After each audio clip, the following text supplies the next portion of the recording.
Ciao, io sono Morena, ho 59 anni e volevo raccontarvi un po' la mia esperienza con il Covid-19. Inizio a non star bene il 14 di febbraio, classici sintomi influenzali, niente di che. Dopodiché tra il sabato e la domenica la tosse aumenta, tosse molto secca, mi sentivo stanchissima, non riuscivo a fare altro che se non sdraiarmi sul divano e mettermi a letto.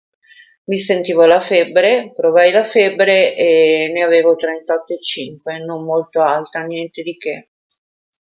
Niente, mi sono messa a letto qualche giorno, mi recai dal medico il lunedì e niente, mi disse che era influenza, di prendere la tachipirina in caso avessi avuto febbre, però niente di che.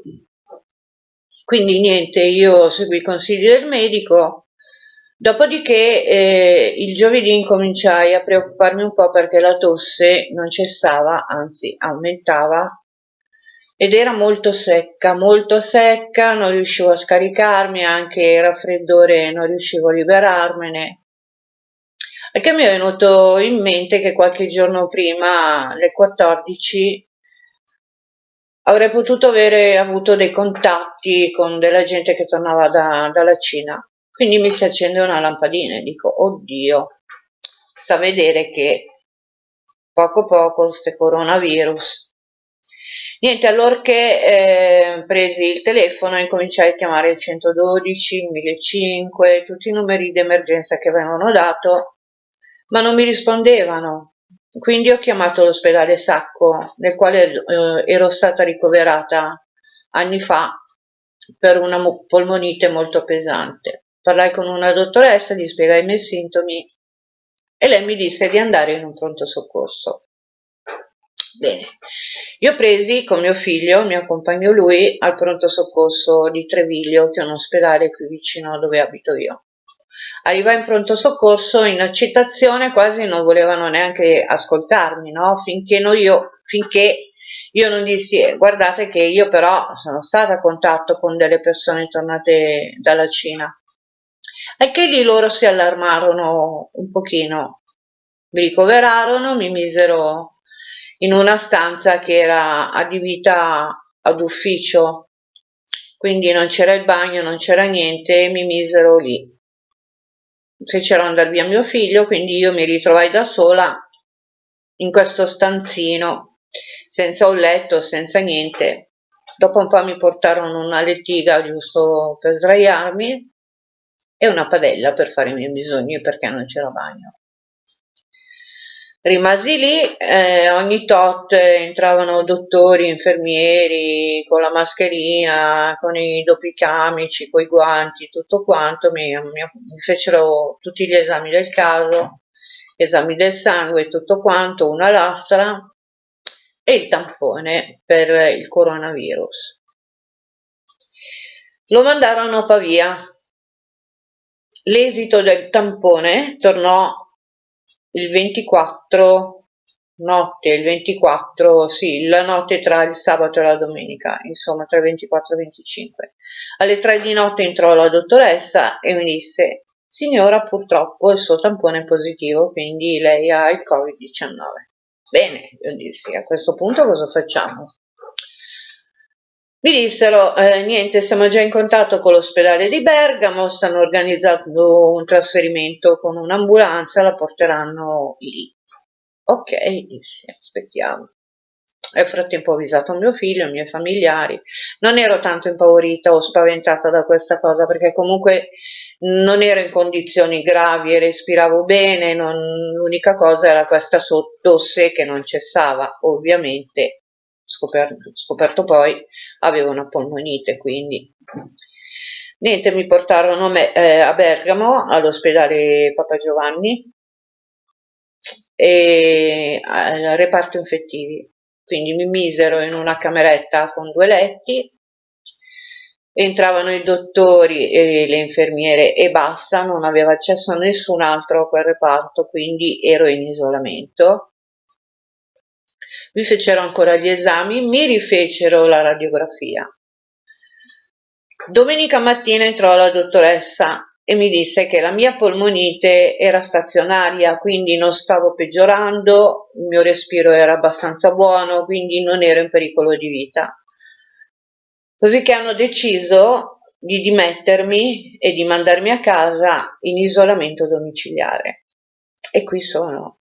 Io in teoria ieri ho finito il mio isolamento, però sono in attesa del tampone di verifica, quindi finché non avrò quell'esito io non uscirò di casa. Tengo a precisare che non mi è stata data nessuna terapia perché non c'è terapia, non c'è un antibiotico per la polmonite da Covid-19. Quindi, se si è in buona salute, come si è preso, se ne va.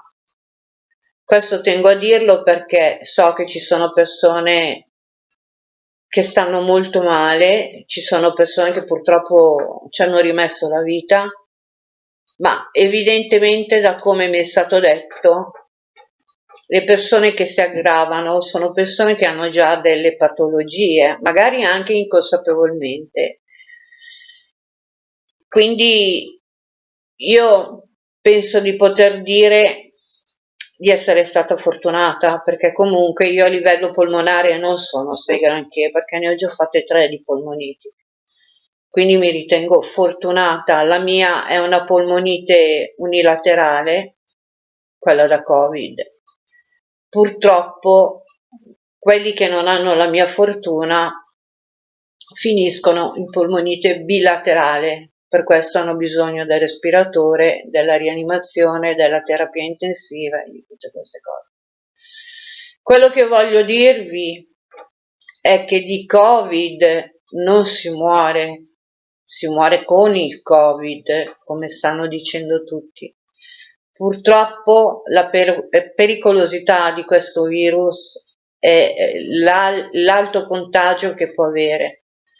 Quindi se io persona con il Covid, che magari non mi accorgo di averlo perché ho dei sintomi come quelli influenzali, non mi dà grossi problemi. Sono in giro, vado in mezzo alla gente, sono infettiva però. Questa gente che c'è intorno a me, io non ho modo di sapere se è sana come me o se ha già delle patologie che magari non lo sa. Quindi io potrei essere potenzialmente pericolosa per questa persona perché gli procurerei un'infezione in più che magari non riuscirebbe a superare. A noi sembra che queste restrizioni che ci hanno dato siano eccessive. Io vi dico che non sono eccessive, anzi, dovevano forse metterle in atto prima. Quindi io, da quel nessuno che sono, vi chiedo di attenervi alle regole che ci hanno dato, perché altrimenti questo virus non riusciamo a fermarlo, altrimenti gli ospedali esploderanno perché non hanno posti per accogliere tutti, anche perché se voi fate un tampone e risultate positivi, almeno un giorno di degenza ve lo devono far fare, perché devono accertarsi che non siete in pericolo di vita, che il virus che avete preso per voi non è pericoloso. Immaginatevi tutta questa gente che fa il tampone positiva, ha bisogno di un giorno di degenza, non ci sono letti, non ci sono camere, siamo all'esaurimento dei posti in ospedale. Quindi ve lo chiedo proprio col cuore. Io che ci sono passata e grazie a Dio ne sono uscita. Spero adesso dovranno venirmi a fare questo tampone di verifica, spero di risultare positiva e di poter uscire, per quel poco che potrò uscire.